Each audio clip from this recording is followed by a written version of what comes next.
हिमाचल प्रदेश की सुक्खू सरकार ने जनजातीय क्षेत्रों में ईंधन की लकड़ी पर सब्सिडी देने का फैसला किया। इसको लेकर जनजातीय क्षेत्र लाहौर स्थित से विधायक रवि ठाकुर ने सरकार और मुख्यमंत्री का धन्यवाद किया है। इस दौरान विधायक रवि ठाकुर ने तोड़ में संशोधन को लेकर राज्यपाल के पास गई फाइल अभी तक पास न होने को लेकर भाजपा को आड़े हाथ लेते हुए जनजातीय क्षेत्र के साथ भाजपा पर पराया रवैया अपनाने का आरोप लगाया है। जनजातीय क्षेत्र लाहौल स्पीति से विधायक रवि ठाकुर ने ईंधन लकड़ी में सब्सिडी के लिए मुख्यमंत्री सुखविंदर सिंह सुक्खू और जनजातीय मामलों के मंत्री जगत सिंह नेगी का धन्यवाद किया। रवि ठाकुर ने बताया कि सुदूर जनजातीय क्षेत्र में ईंधन की लकड़ी जीवन यापन के लिए बेहद जरूरी है। ऐसे में सरकार ने एक बड़ी राहत इलाके की जनता को दी है। उन्होंने कहा कि जहां अब तक जिस मात्रा की ईंधन लकड़ी के लिए 1400 से 1500 चुकाने पड़ते थे, अब उसके लिए केवल 805 रुपए चुकाने होंगे। रवि ठाकुर ने सरकार के इस कदम की सराहना करते हुए कहा कि जनजातीय क्षेत्र के लिए वर्तमान प्रदेश सरकार का रवैया पंडित नेहरू और पूर्व प्रधानमंत्री राजीव गांधी जैसा रहा है, जिन्होंने जनजातीय क्षेत्र के विकास के लिए काम किया और लाहौल स्पीति जैसे सुदूर इलाके पहुंचकर बड़ा संदेश दिया। वहीं राजभवन से नो तोड़ के नियमों में संशोधन को लेकर भेजी गई फाइल पास न होने पर जनजातीय क्षेत्र के विधायक रवि ठाकुर ने भाजपा पर निशाना साधा है। जनजातीय क्षेत्र लाहौल स्पीति से विधायक रवि ठाकुर ने कहा कि 3 बार राज्यपाल के पास सरकार की ओर से नो तोड़ में संशोधन को लेकर फाइल भेजी। इसके अलावा सरकार और जनजातीय क्षेत्र के प्रतिनिधि भी कई बार राज्यपाल से मुलाकात कर चुके हैं, लेकिन अभी तक फाइल क्लियर नहीं हुई है। जबकि सर्वोच्च न्यायालय के भी निर्देश है कि राज्यपाल सरकार किसके फैसले पर सहयोग करे। इस दौरान रवि ठाकुर ने भाजपा को आड़े हाथ लिया और जनजातीय क्षेत्र के साथ हमेशा पराया रवैया रखने का भी आरोप लगाया। इसके अलावा रवि ठाकुर ने कहा कि बल्कि केंद्र सरकार को चाहिए कि अनुसूचित जनजातीय क्षेत्र के लिए अलग से बजट का प्रावधान करे, मगर केंद्र ने जनजातीय क्षेत्रों का सेंसस भी सही तरीके से नहीं किया। जी, वह माननीय अनुसूचित जनजातीय मंत्री जगत सिंह जी का मैं तहे दिल से धन्यवाद करता हूं, जो कि उन्होंने ईंधन की लकड़ी की दिक्कत और परेशानी हमारे अनुसूचित जनजातीय क्षेत्रों में चली हुई थी कि वहां पर 1400-1500 के करीब हमको पड़ती है, तो उन्होंने उस पे अभी जो सब्सिडी दी है तो उसमें 805 रुपए की लागत से अब पड़ेगी हमारे लोगों को। और मैं तहे दिल से इसलिए भी धन्यवाद करूंगा कि बावजूद इसके जो प्राकृतिक आपदा हुई है हमारे प्रदेश के अंदर, उसमें तकरीबन 10,000 करोड़ का नुकसान हुआ है। हमारा जो सरकारी नुकसान आंकड़े जितने भी हैं, और प्राइवेट का नुकसान भी इतने 8-9 हजार के करीब की लागत से हुआ है। 3-3.5 हजार बेघर हुए हैं हमारे लोग, और हमारे इलाके में भी 1-2 गांव पूरे चले गए लाहौल स्पीति में। इसके बावजूद हमको कोई खास सहायता केंद्र से नहीं मिली और हम जूझ रहे हैं इस सब से। और मैं तो ये याद बार बार आ रहा है कि श्री वीरभद्र सिंह जी कांग्रेस सरकार और ठाकुर सुखविंदर सिंह जी की कांग्रेस सरकार में कोई फर्क नहीं है। इनका जो रवैया हमारे अनुसूचित जनजातीय इलाकों के प्रति है, तो मैं देख रहा हूं कि जो पंडित जवाहरलाल नेहरू जी और इंदिरा जी का जो प्यार था, जो आज भी मैंने तस्वीरें या पंडित नेहरू जी, हमारे जवाहरलाल नेहरू जी और राजीव जी के जो विजिट्स है, पुराने 3-4 प्रधानमंत्री हमारे इलाकों के, और जो नजदीकियां थी, हमेशा की तरह उन्होंने सब्सिडीज हमें मिलती है, चाहे हॉर्टिकल्चर हो, एग्रीकल्चर हो, कोई भी चीज है। हमारे जो उपकरण इस्तेमाल करते हैं हम, और रिजर्वेशंस पे हमको सब्सिडियां कांग्रेस सरकारों ने दी है। फॉरेस्ट राइट एक्ट के तहत हमने जो जमीनों का वितरण किया पिछली सरकार में, वो भी कांग्रेस सरकार में हुआ है। बल्कि अभी जो हमारा पिछली बीजेपी भारतीय जनता पार्टी की सरकार थी, उस समय तो एक ही मीटिंग हुई, वो भी औपचारिक हुई। ट्राइबल एरिया जो डेवलपमेंट होती है हमारी, इसकी TAC मीटिंग होती है, ट्राइबल एडवाइजरी काउंसिल की, प्रदेश लेवल की। तो देखने में ये आ रहा है कि और आगे भी मुझे लगता है कि जितने भी हमारे प्रगति के, जितने भी हमारे विकास के कार्य चले हैं, वो अभी पूरे पटड़ी पे आ गए हैं दोबारा से। हालांकि नौ तोड़ का हमारी सरकार ने पास करके 3 बार हमारे राज्यपाल महोदय जी को, हमारे महामहिम राज्यपाल जी के, वो हम खुद भी गए थे, और औपचारिक तरीके से भी हमारे पंचायत प्रधान और हमारे लोग मिले उनसे, मगर अभी तक उन्होंने फाइल क्लियर नहीं की।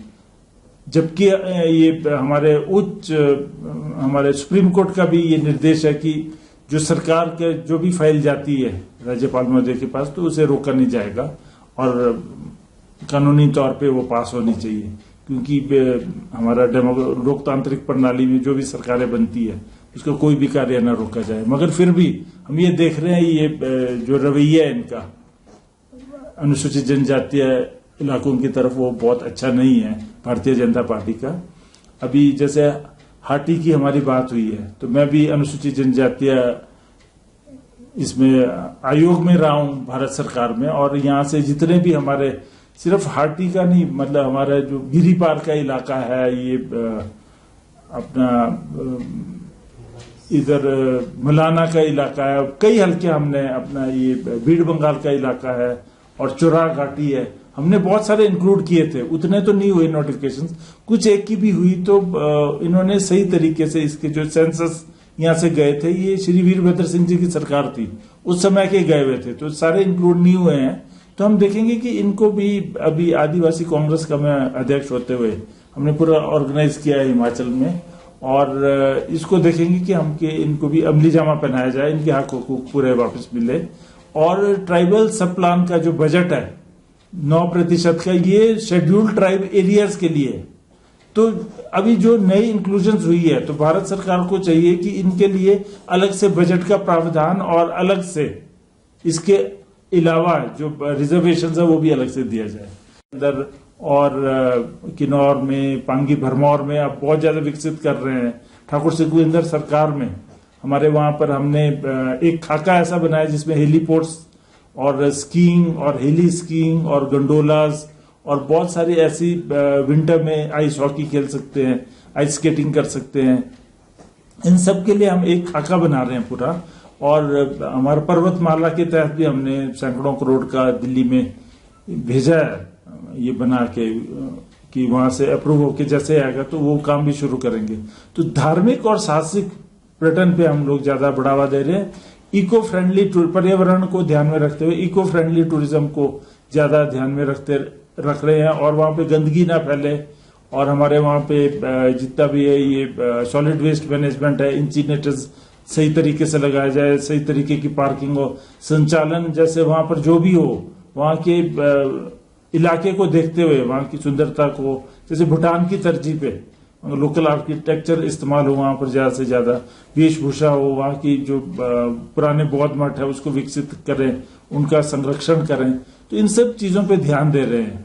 चाहे हमारे त्रिलोकीनाथ जी है, मृगला माता जी का मंदिर है, वहां पे हमारा ये दूर दराज क्षेत्र में पड़ता है, नीलकंठ जी का बहुत ऊंचा स्थान है वहां पे, और मणिमहेश है, और इसी तरह से वहां पे हमारे मेलिंग महादेव जी का मंदिर है। तो इन सबको विकसित करेंगे हम, और आने वाले समय में ज्यादा से ज्यादा पर्यटन वहां पे आए, पर संचालित तरीके से। इसके अलावा स्पीति के अंदर हमारे एयर स्ट्रिप का भी हमारा एक योजना है बनाने की, और हमने बात करी है इसमें हमारा जो सेना, अपना डिफेंस मिनिस्ट्री से, कि वहां पे एयर स्ट्रिप बनाया जाए, क्योंकि ये बिल्कुल तिब्बत बॉर्डर पे लगता है स्पीति का इलाका, और रामरिक में प्रपोज्ड है ये, और इसके ऊपर भी काम चला हुआ है।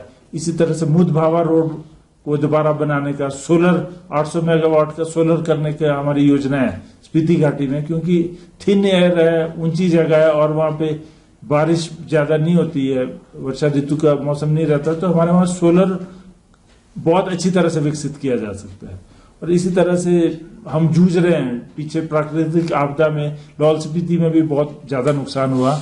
हमारे वहां पे कई भेड़ पालक फंसे रहे, और हजारों की तादाद में वहां भेड़ बकरियां भी, उनका नुकसान हुआ है। हमारा 30 से 32 हजार वहां पे भेड़ बकरियां फंसी हुई थी, तो सबको अनुदान राशि दिया गया। और जितने हमारे यहाँ पे खेत खलियान गए, लोगों के जो मकानों में नुकसान हुआ, सबको हर जगह जाके हमारे प्रशासन ने, कानगो से लेके पटवारी, तहसीलदार, हॉर्टिकल्चर, एग्रीकल्चर, सब विभागों ने जाके बड़ी मुस्तैदी से काम किया। और जैसे हमारा खुलासा गांव है स्पीति में, या हमारा लिंडूर गांव है, उसको बड़े क्लोज नेट देख रहे हैं, क्योंकि वहां घरों में क्रैक्स आ गए हैं, कुछ घर बह गए हैं, तो काफी ज्यादा नुकसान है। तो बड़ी अच्छी तरह से सरकार और प्रशासन मिलकर हम कार्य कर रहे हैं। और हमारा सबसे ज्यादा नुकसान हुआ है सिंचाई योजनाओं में, और जो हमारे ये पेयजल योजनाओं में, तो इसको रीमॉडलिंग कर रहे हैं हम। अभी एंटी फ्रीजिंग का एक 23 करोड़ का हमारे माननीय उप मुख्यमंत्री मुकेश अग्निहोत्री जी आए थे केलोंग में, तो उन्होंने शिलान्यास किया है। और इसको जल्दी हम तैयार करेंगे, 1-1.5 साल में इसको तैयार कर दिया जाएगा, क्योंकि 4 से 5 महीने पानी जम जाता है सर्दियों में, पाइपें जम जाती हैं। तो हमारा ये पेयजल योजनाओं में बहुत ज्यादा भारी हमको इसमें मुश्किल आती है। तो स्पीति घाटी में भी मैं जा रहा हूं, वहां भी हम लोग फाउंडेशन करेंगे और उसका कार्य शुरू करेंगे। अगले साल हम स्पीति में भी एंटी फ्रीजिंग जो हमारा ये प्रोजेक्ट है इसको शुरुआत करेंगे और पूरा 12 महीने पानी चला रहेगा पाइपों में। तो ये बहुत बड़ी उपलब्धि रहेगी। ताज़ा खबरों से जुड़े रहने के लिए हमारे चैनल को सब्सक्राइब करें और बेल आइकन को दबाना ना भूलें, ताकि हर खबर की नोटिफिकेशन आपको मिलती रहे।